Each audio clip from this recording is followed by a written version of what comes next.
It had to be things that I had a purpose. I wanted to be one of the best basketball players to ever play.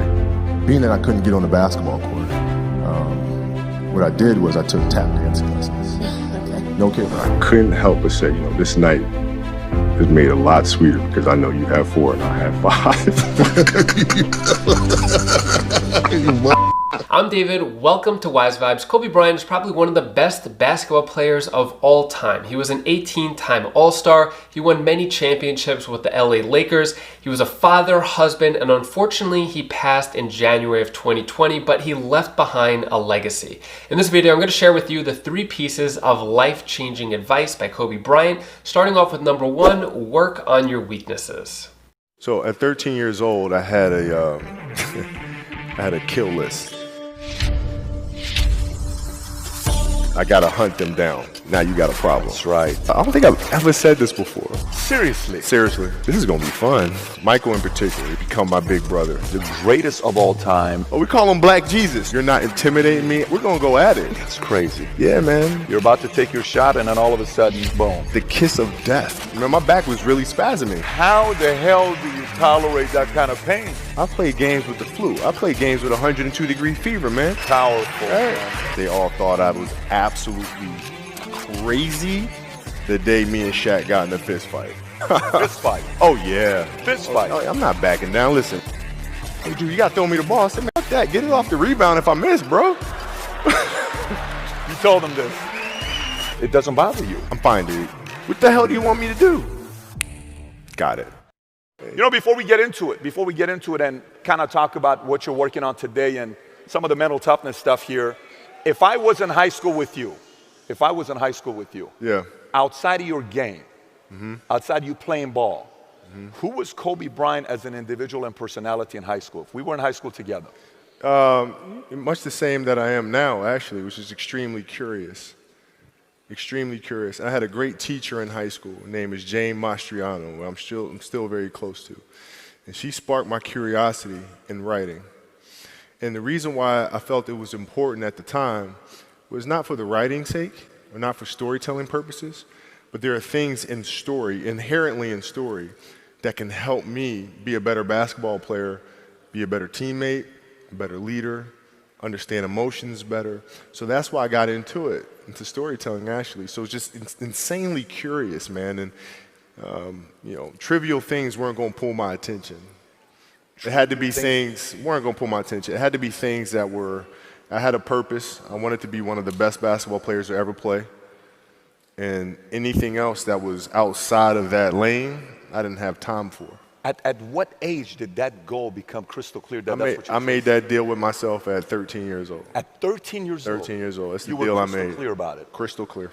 And where did inspiration come from? The love of the game.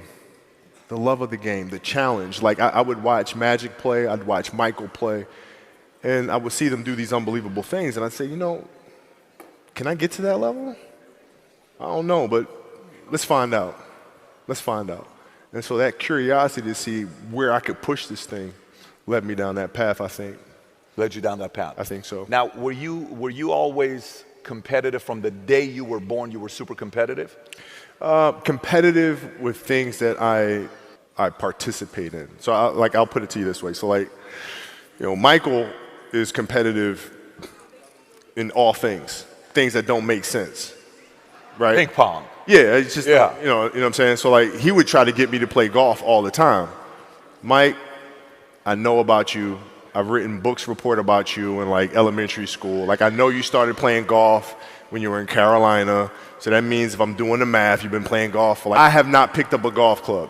Ever. Ever. The last thing you're going to do is get me on a golf course and annihilate me. Not going to do it.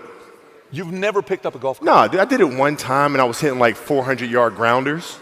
Grounders. And so it got my competitiveness going. I got to learn this game. But then I broke my finger during that year, and then I couldn't play much, and that was it. So the one thing when I see with you, and I think about brain and I think focus. How so many different things brain can get distracted on, and I'm going to put focus on this and focus on this and focus on this. Mm-hmm. Do you think one of the edge you had over everybody else was the biggest percentage of your focus was on one thing? Mm-hmm. Do you see it that way? That was my edge over everybody else? I do. At the time, I didn't really understand that, right? So, basketball for me was the most important thing.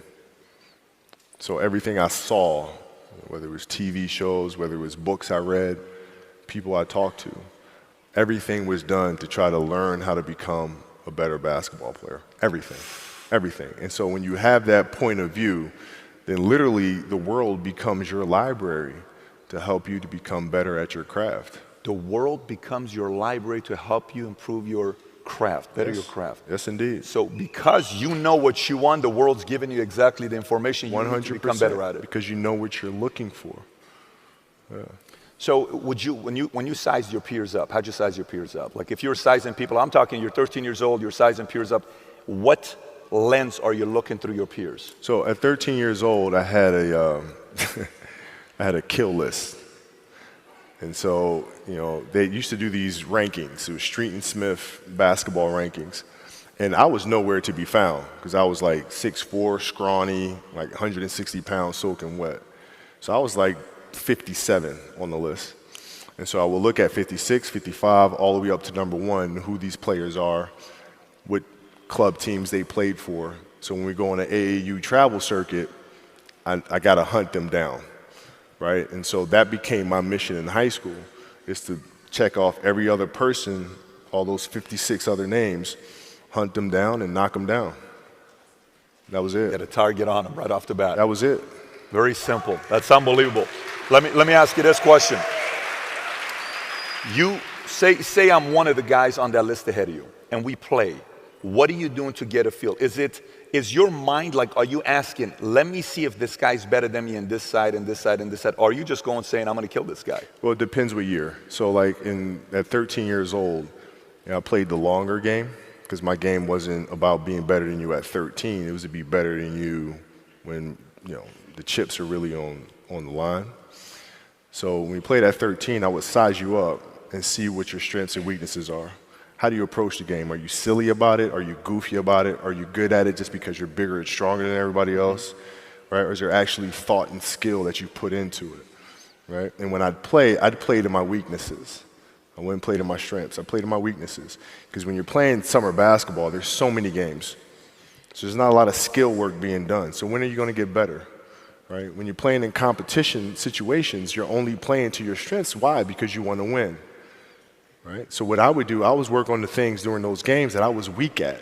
Left hand, pull-up jump shot, post game. Right? So I have a strategy. And so then fast forward to when I'm 17 and my game is completely well-rounded, and that player at 13 that I saw at 13 is still doing the same shit at 17. If you're liking the video so far and a Kobe Bryant fan, hit the like button down below and subscribe to the channel for more daily motivation. Coming in at number 2 is be a problem solver. I have to know, how do you see dance and other art forms and athletics in alignment with one another? Well, there was a year played Indiana Pacers in the finals. I rolled my ankle really bad. Jalen Rose stepped under me on purpose. He admits it now, finally. Rolled my ankle really, really bad. I came back, finished the series, but I couldn't touch a basketball until mid-September, which was driving me crazy because I couldn't train.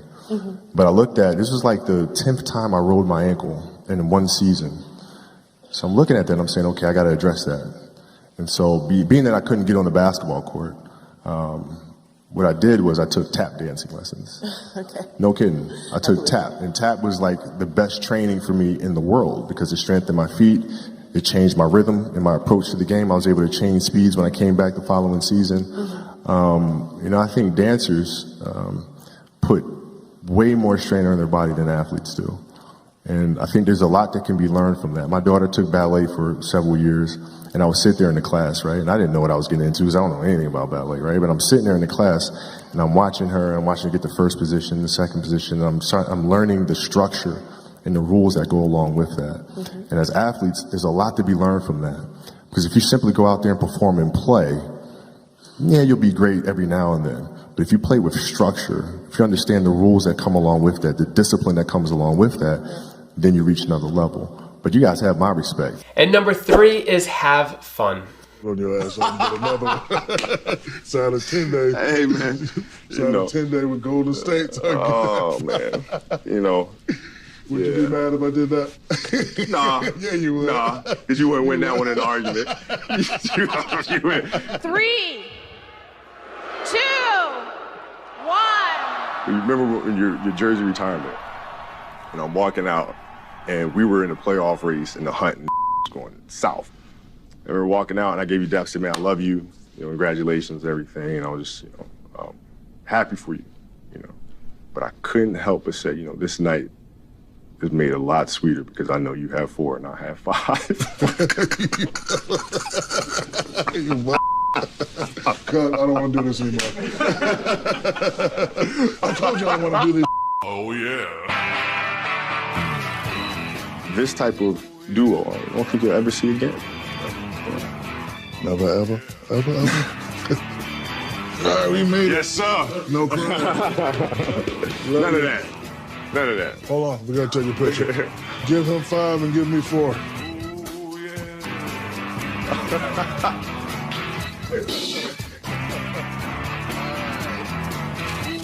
Which piece of advice stood out most to you? Let me know down in the comments below. I'll leave you with this Kobe Bryant quote right here. The most important thing is to try and inspire people so that they can be great in whatever they want to do. Love those words. It's actually the inspiration behind this channel, to inspire you to do whatever you want to do. Even if you don't believe in yourself, I believe you have the power and ability to do anything that you want to do. Hope you have an awesome day. If you want some more daily motivation and inspiration, you could click either one of these videos over here, and I'll see you in the next video. Have an amazing day.